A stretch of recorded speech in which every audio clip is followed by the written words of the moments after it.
Chris, just defensively, just what were the Yeah, I mean, we struggled with all the movement and the closeout contain in the first half in particular, and then in the second half, it was a lot of fouling.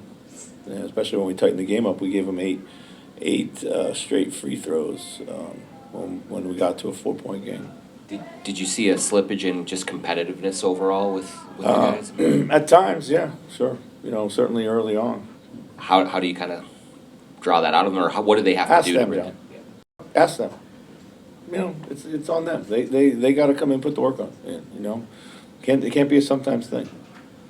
What did you see in the fourth quarter, just in terms of, it looked like you got a little bit of offense going, but just couldn't string together stops to get back in it?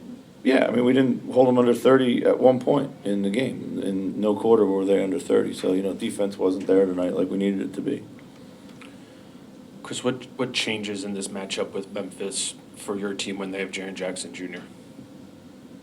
Well, he does a great job of getting to the free throw line. He's a tough cover.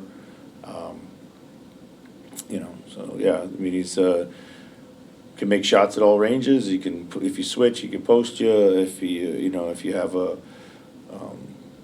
big like Rudy on, he takes you to the outside. They just move you around with him. Jaden was a positive in this game. He just keeps making shots at a high level. What did you feel like you got from him tonight? Yeah, he got a lot of great offense, and we didn't get a lot of great defense from him or anyone else. And I think that's what we need. So offense, not worried about it. Comes from wherever it comes from. There was pockets of time during the game where it felt like the defense was there. Is that physicality? Is it execution? When the defense slips? It's both. It's certain physicality, it's rotations, it's next effort, it's ball contained. We helped off the strong side corner a bunch tonight, which on drives, which was, we just kind of started gambling and losing our mind and just, trying to chase things that weren't there. Coach, is it tougher to the 3 consecutive games, the second game of like a back-to-back in a situation where you're still here in the same city, compared to the first game you guys came out blazing, and the second game, kind of first half, kind of in a lull there? Is it kind of harder in the second game to kind of get the guys, to play up to their level? It shouldn't be. I think what I like about these series when you play back-to-back is, you make a few adjustments and you go on. It's a little bit like the playoffs in that regard.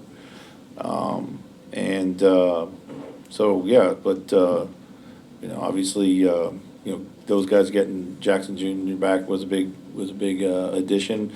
And so many times when you play the same team, whether it's the next game or in 2 weeks' time, the games are just so different. So, Chris, they have not been a good 3-point shooting team for most of the year. Was it mostly just open looks that you saw from that, or was it a hot night from them? That it was a lot of open looks. Yeah.